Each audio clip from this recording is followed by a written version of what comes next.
নমস্কার বন্ধুরা, এমইউ কিচেনে সবাইকে স্বাগতম। আজকে আপনাদের বানিয়ে দেখাবো আমি ঝিঙে আলু পোস্ত। দেখুন আলুগুলো সবগুলো সমান সমান করে কেটে নিয়েছি, আর এইখানে দেখুন ঝিঙেগুলোও কিন্তু সমান সমান করে কেটে নিয়েছি। আলু আর ঝিঙেটা কিন্তু বন্ধুরা ধুয়ে তুলে নিয়েছি। আর এইখানে দেখুন আমি কড়াই গরম করে সাদা তেল দিয়ে দিচ্ছি। বন্ধুরা আজ আমি সাদা তেল দিয়েই কিন্তু ঝিঙে আলু পোস্তটা বানাবো। দেখুন তেল গরম হয়ে এলে এর মধ্যে দিয়ে দিয়েছি গোটা জিরে। এরপর কিন্তু জিরেটা ভালো মতো একটু কালারিং হয়ে যাওয়ার পর এর মধ্যে দিয়ে দিচ্ছি আমি আলু।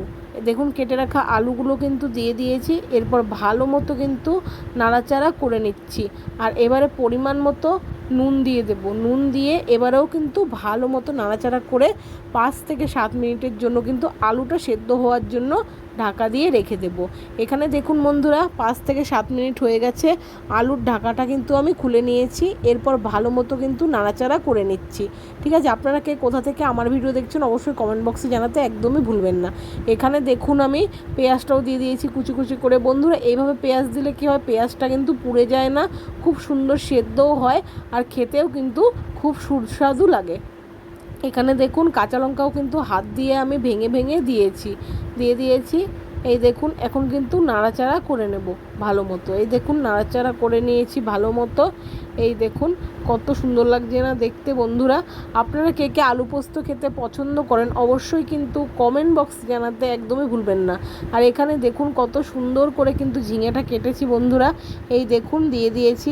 আর ঝিঙেটা খুব ভালো ছিল, আর পোস্তটাও খুব সুস্বাদু হয়েছিল। এই দেখুন ভালো মতো কিন্তু নাড়াচাড়া করে নিচ্ছি। আমি যেইভাবে রান্না করেছি পুরোটাই কিন্তু আপনাদের সাথে শেয়ার করেছি। অবশ্যই কিন্তু ভিডিওটা ভালো লাগলে লাইক করতে হবে বন্ধুরা। এই দেখুন ভালো মতো নাড়াচাড়া করে সামান্য পরিমাণ কিন্তু লঙ্কার গুঁড়ো দিয়ে দিয়েছি। এই যে নাড়াচাড়া করে নিচ্ছি ভালো মতো। এইভাবে একদিন রান্না করে বন্ধুরা অবশ্যই খাবেন। কিন্তু এই ঝিঙে আলু পোস্ত আর ডাল দিয়েই কিন্তু দুপুরবেলা জমে যায় লাঞ্চে। ঠিক আছে, এই দেখুন ভালো মতো নাড়াচাড়া করে নিচ্ছি। এরপরে এখন আবার 5 মিনিটের জন্য ঢাকা দিয়ে দেবো যাতে ঝিঙেটা ভালো মতো সেদ্ধ হয়ে যায়। এই দেখুন ঝিঙেটাও কিন্তু সেদ্ধ হয়ে গেছে। এরপর কিন্তু ভালো মতো নাড়াচাড়া করে নিচ্ছি। এই দেখুন পুরোটাই কিন্তু খুব সুন্দর করে সেদ্ধ হয়ে গেছে। আর আলুটাও দেখুন কত সুন্দর সেদ্ধ হয়েছে। এবারে পরিমাণ মতো কিন্তু জল দিয়ে দিচ্ছি। আর বন্ধুরা আপনারা গরমের জন্য কী কী রেসিপি দেখতে চান অবশ্যই কমেন্ট বক্সে জানাতে একদমই ভুলবেন না। এই দেখুন এখানে পরিমাণ মতো কিন্তু জল দিয়ে দিয়েছি। এরপর জলটা ফুটে আসলে দেখুন তরকারিটা কিন্তু ফুটে গেছে। এরপর কিন্তু দেখুন আমি ওটা ফুটতে ফুটতে পোস্তটাও বেটে নেব। এখানে দেখুন পরিমাণ মতো পোস্ত নিয়ে নিয়েছি আর পরিমাণ মতো জল দিয়ে দিয়েছি। এবারে কিন্তু মিক্সির ঢাকাটা দিয়ে ভালো মতো কিন্তু বেটে নেব। এই দেখুন বাটা হয়ে গেছে। ঢাকাটা খুলে আপনাদের দেখিয়ে দিচ্ছি। এই যে এবারে কিন্তু দেখুন গ্যাসটা অফ করে পোস্তটা দিয়ে দেবো, না হলে কিন্তু বন্ধুরা ছিটে যাবে, ভালো হবে না। ঠিক আছে, এই দেখুন গ্যাসটা অফ করে দিয়েছি। এবারে পোস্তটা দিয়ে ভালো মতো নাড়াচাড়া করে নিলেই ঝিঙে আলু পোস্ত তৈরি হয়ে যাবে। এই গরমে পেট ঠান্ডা রাখবে এই পোস্তর রেসিপি। এই দেখুন দিয়ে দিয়েছি। এবারে মিক্সির বাটির মধ্যে একটু জল বুলিয়েও ঢেলে দিলাম।